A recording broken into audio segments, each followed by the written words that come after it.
this reference. It's like that Seinfeld episode where Elaine gets her area code changed from the 212, and she's quite terrified by it. Blaine laughs at me all the time because of how small my town was. My town was so small, Brice, you didn't even have to dial the first two digits of the area code. You just dialed the last number. It was 578, and you only had to dial 8 in the number. There weren't even enough people to need the whole area code. See, I grew up with my grandparents in Northeast Tennessee near Kingsport, and it was the same thing. You just dialed like 5 plus the last 4 digits. You didn't dial a full 7-number telephone number. We're blowing young people's minds right now. Hey, let's Hey, get. I'm still young. Yeah. I know How you many are. stoplights did you have there, Brice? In my grandparents' community, there were no stoplights when I was growing up. So, yeah, it was pretty rural out near Volunteer High School up in Hawkins County, Tennessee. Oh, so you're the third person I know that didn't have any or none. You, Mickey, and Lorenzo Neal. Maybe we're all from the Lorenzo same did a little place. better than Lorenzo did a little better than Mickey and I, but I'll take that company. That's true. Lorenzo would probably still play fullback in the league today. Hey, let's start with this. So in the middle of the night, Greg Sankey, he goes to a parking garage in a trench coat, and he meets the Texas and Oklahoma people there, and they have some, meeting under the cover of darkness, and then then SEC Media Days happen, and this all gets leaked out that they're joining the SEC. And seems like before that, Brice, we'd have this handshake agreement by everybody that a 12-team playoff was a great thing for everybody, and they're just going to rubber stamp it at this meeting that's coming up, and everything's great. After the meeting with Sankey, Texas and Oklahoma, all that just seems to be blown to heck right now. Yeah, exactly. And, the optics are what they are. And we hear these giant sports league commissioners talking about the optics so often. And whether Oklahoma and Texas approach the SEC or whatever the way it was that played out, the fact of the matter is there's a lot of people looking around the country that sees that group of people bragging about how they kept it quiet for basically 2 years, that they were on the verge of expanding to 12.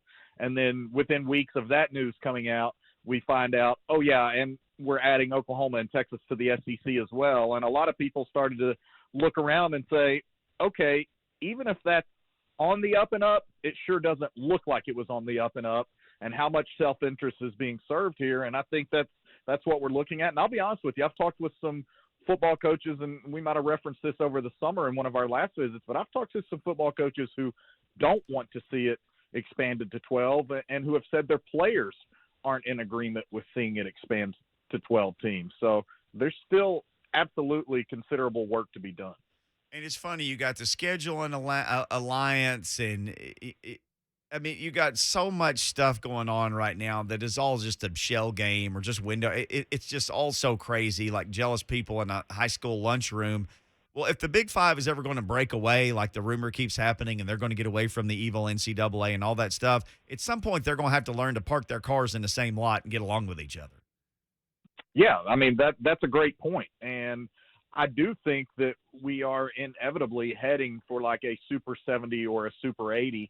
I don't know that there's a way to avoid it with the way things are evolving and changing. And I think it's a difficult road there, but I think it's absolutely one that's going to happen in the next few years. But they do all have to get along. And, again, I just can't stress enough that when those guys are on a call talking about how well they've kept this secret and how well they've worked together for 2 years, and they're in the same room having these meetings all over the country, and then a couple of weeks later, the linchpins of the Big 12 are bolting to join the SEC, it just undercuts the trust from everybody involved. And then you have the allegations against ESPN being involved and trying to play de facto matchmaker. I mean, ESPN was out there allegedly treating some of these schools like an episode of The Bachelor and trying to pair them up and see who was going to get not the last rose, the last football fee.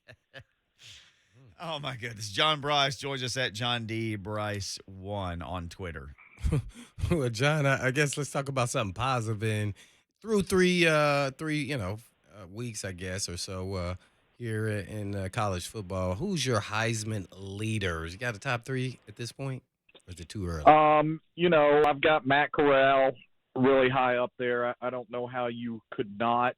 I'm telling you, he needs to make one or two more big plays, and maybe it's this weekend in the top 10 showdown between Notre Dame and Cincinnati. But me personally, I would have Kyle Hamilton on my Heisman Trophy ballot, top 5 anyway. He's the best college football safety I've seen since Eric Berry, and that I've seen extensively since Eric Berry. He is ridiculously gifted.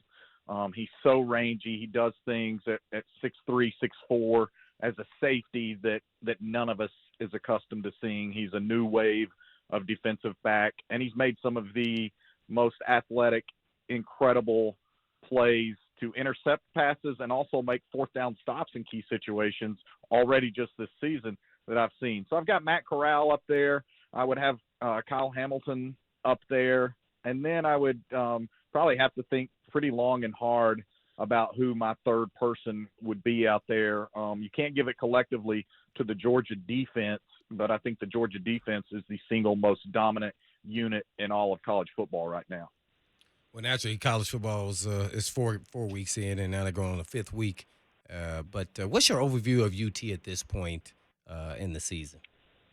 You know what? I think that I give a lot of credit to Josh Heupel and that coaching staff because I watch that team and that program, and I obviously still talk to people there, and I see a much greater buy-in than what we've seen in several years. And I also see guys that appear to be having more fun and playing with more freedom on the field. And you hear successful programs talking about playing with freedom on the field and playing with more fun and playing more loosely and just reacting and not overthinking. And I think that, quite frankly, I know from talking to people that were on those coaching staffs and talking to former players, the fun and the joy had been zapped from that program in recent years. And look, it's not fun when you're losing, but you still have to find that element of fun and find a way to let that translate to the field and have it help you win games. So I've been impressed with what that staff has done. I think that it's still a roster with a whole lot of holes, but they do have good buy-in, and I think they are playing with really good effort, and they just got a really long way to go. Yeah, I believe they're on the right track. Just get some recruiting, get some depth there. But who do you think, if both are healthy now at this point, Hooker or Milton, who do you think is going to be the starting quarterback? You know, I think it's Hooker. I don't think we've seen anything from Hooker to lose the job. He didn't drop passes in key situations last week at Florida that wouldn't have changed the outcome of the game, but certainly would have changed the tenor of the game, and certainly wouldn't have left Florida scoring the final 24 or 28 points in that game, whatever it was. I guess the final 28 points in that game. So I think we've seen growth from Tennessee. I think Hendon Hooker is just a little more accurate and just a little bit more in command of things right now. And you've got to have mobility behind that offensive line because, yes, it did some good things in the running game at Florida, but it hasn't consistently done those things. And it also still has some holes and still has some development that it needs to do. But I think it's Hooker. I think he's earned that right. And I would expect him to be the guy moving forward as long as he's healthy. Why has it been so much turnover, I guess, in the top 25 and this year, good or bad, in college football? Is this good or bad? You know, I think it's good for sure. I think the whole reason we opened the show talking about a potential 12-team playoff or an 8-team playoff is because the sport needs parity and it needs more people and programs to feel like they've got a chance to have a seat at the big table at the end of the year. I think there are a number of reasons for it, Blaine. My favorite stat so far this year in college football is that 10 FCS, so 1AA teams, have already beaten 10 FBS teams. And obviously you had one happen right there in Nashville, but then you saw Montana go win at then top 20 Washington. You've seen some Jacksonville State go win at Florida State. So you've seen some really good wins for those programs. South Dakota State absolutely hammered a Colorado State team that then also lost at home to Vanderbilt. So I love the parity that we're seeing, and I've had coaches pointed out to me, it will surprise nobody I wasn't smart enough to pick this up on my own, but I had multiple college coaches point out to me the fact that, hey, there's more older players than ever before around the country because of the COVID season, and there's also more players, more older players at those 1AA teams. So nobody's on an 85 scholarship limit, and those FCS teams aren't on their normal 64 scholarship limit. They're allowed to grow over that. So that Jacksonville State team, for example, that beat Florida State, had 19 fourth and fifth year juniors and seniors on it. And that's unheard of for a roster that's normally 64 men and 64 scholarships. So I think those are a big reason why. I think there's older players around the country more, and that's making teams better. I had a coach, an offensive coordinator, point blank tell me last week, JB, right now, if you can have talent or old, you'll take the old. Yep, no doubt about it. Going with John Brice at football school. Brice, this is an interesting time to be Lane Kiffin because, you've been this guy. You start getting jobs when you're young. Your dad is famous. You make some high-profile mistakes, but then you just kind of get on this run of you're this lovable guy. You make Alabama's offense unstoppable. Then you go to FAU and you make that a popular destination. Then you get back in the SEC. You're just rolling along, scoring points, and suddenly you get blasted by Mike Wilbon. I was surprised to see him go as all in as he did, but I wasn't surprised at this point in his life to see Lane Kiffin take the high road on social media. Yeah, he took the high road on social media, and he took the high road an hour ago on the SEC coaches teleconference, the call that I was participating in before joining you guys. And it was very interesting to see it be such a seemingly visceral personal attack on the program where Wilbon just called him a flat-out embarrassment and a clown and really got after him. And, I bet Lane would tell you some of those adjectives applied to him earlier in his career.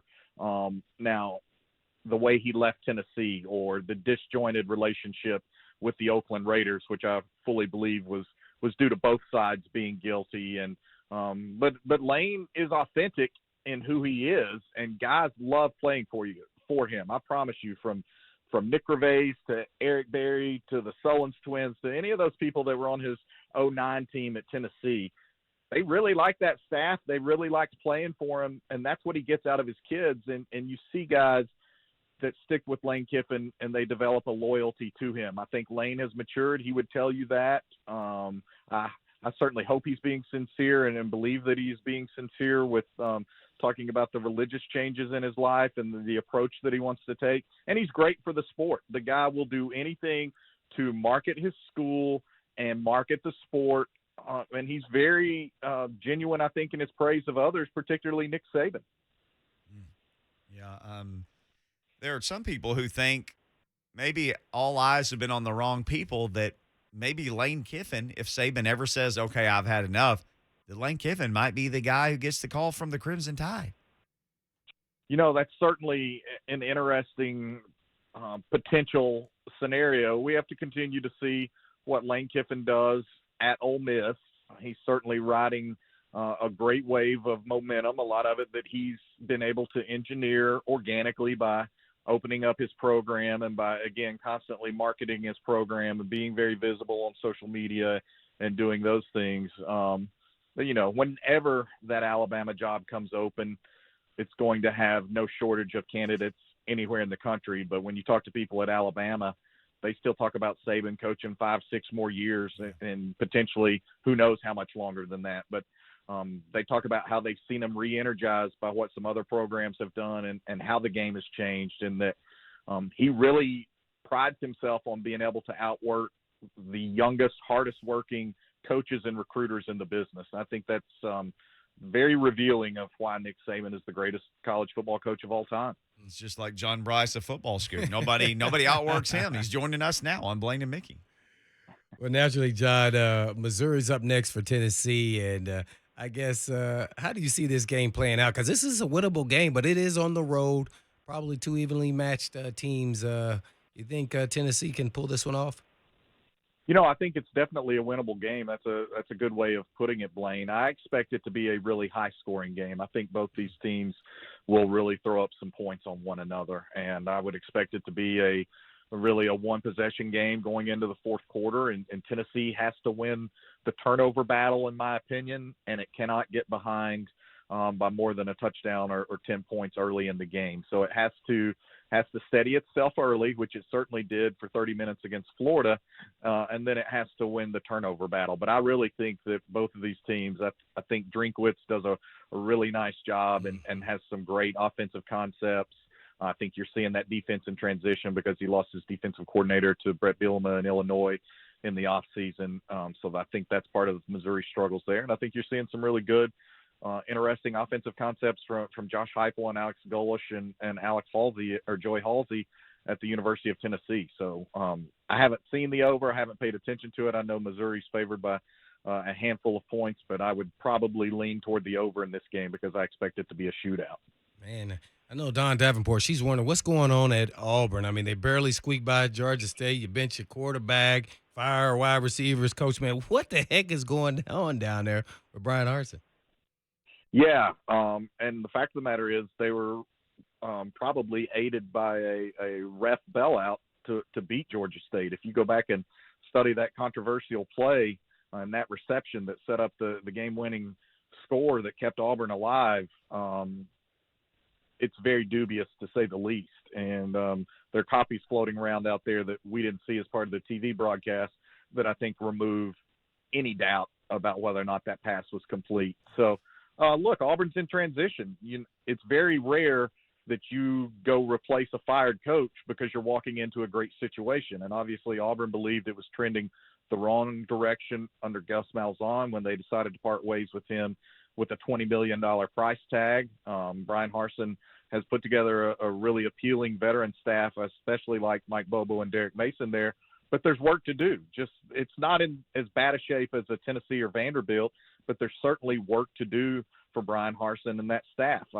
Everybody I've talked to, college coaches, said there just wasn't a great mesh between Harsin and his wide receivers coach Cornelius. And so you make that move now because if you're the head coach and you believe it's the right move to make, you don't let it fester any longer. You're early in your tenure. You're still establishing your culture.